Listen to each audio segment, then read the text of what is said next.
Last season, the HD Woodson boys basketball team went undefeated. Yes, they did. Much of their success has to do with Coach Lawrence Mines. He's been voted Washington Post's All-Met Coach of the Year. So what's the secret to his success? Chris Dunlap went one-on-one with him to find out. Let's take a look. Thanks, guys. Again, I'm Chris Dunlap here for Coach's Corner. I'm here with HD Woodson basketball coach, Coach Lawrence Mines. Thanks for joining me, man. Appreciate it, man. Thanks for having me. All right, so you all had a heck of a season last year, undefeated state champs. What went into your success last year? It was a lot of trust, both ends, from my end to the guys and the guys back to me. Just kind of believing in what we did every day, believing in the system, the structure that we had in place.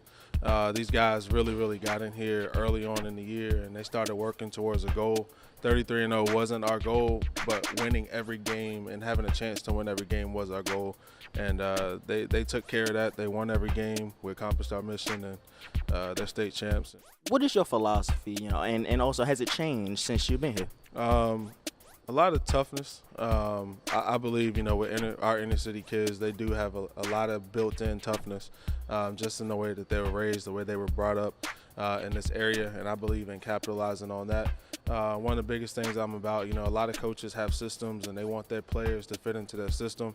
I believe that I, as a coach, I'm one person and I have 12 to 15 guys every year that I need to bring the best out of. So we don't have a set system. I kind of look at my guys every single year and I want to do what fits them best. You mentioned a couple of them. What kind of traits do you look for in your players when you go out, and guys are interested in coming here and playing for you? What kind of traits do you look for? Well, the first thing I look at is a lot of coaches are looking for skill, of course, and you're going to notice that as a coach. That's as a given, but it's the extra things. I want to see, after you make a turnover, do you get back on defense, or are you the guy that looks around and blames his player, the other players on the floor?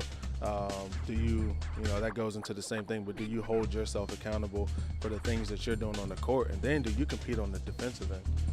We believe in playing defense. We believe that if you cannot score on us, you cannot beat us. So, as a young kid or as anybody coming in, there's always things that we can work on towards that, but do you have that will? Defense is not really about athletic ability. It's just about having that will to stop the guy in front of you. I've heard a lot of coaches say that coaching ain't just about, all X's and O's. It's so much deeper than that. It's like you become a guardian, so to speak, quote unquote. What are your thoughts on that? I believe that's absolutely correct. We don't focus so much on X's and O's. Of course, we do have plays, we do have different things, but a lot of my things is I learn every kid when I get them how, right now in the preseason, I'm learning the new guys that we have in, and even guys coming back because they change as they mature, learning how to get the most out of them. I think for so long, some of these guys haven't had anybody who's able to just pull what's inside of them, and that's what I look for. So right now these guys are going through a phase with me, and they're getting to know me. I'm getting to know them, and we're getting ready to embark on a new season. But that's one of the biggest things as far as being a coach. You want to be a life coach. You want to be, in some cases you might have to be father because father's not home. I gotta tell you, man, as a Warrior alum, it was awesome to see all the success y'all had last year. So I want to say y'all keep up the good work, and we're looking forward to seeing what y'all got this year. So that's it for me, y'all. Back to y'all in the studio. What an inspiring coach. Absolutely, and I think one of the most interesting parts about that talk that he had just had was how he approaches social media and his athletes and what he teaches them about the image that they're putting out to the world.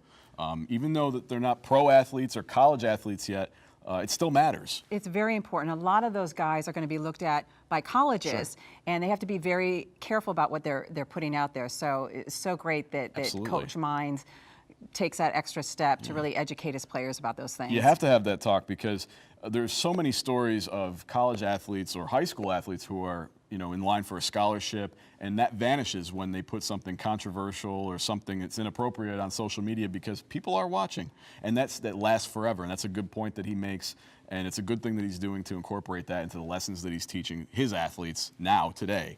I'm always so grateful that I didn't grow up with social media. I didn't have the chance to put anything anywhere. That's all the time we have for today, but we do have time for one last thing. Cecily, what do we have? I've got something. I just wanted to mention for my last thing that, at Cornell they did some research that shows that people who are high school athletes get better jobs, and higher pay, which I thought was really interesting. So Coach Mines doing something very important. Those lessons they're learning last a lifetime. I believe it, because if you think about it, you're learning teamwork, discipline, commitment, all things that you need to be a good employee, right? Exactly. We use it every day. Okay. And I do have one last thing as well. Uh-oh. Okay.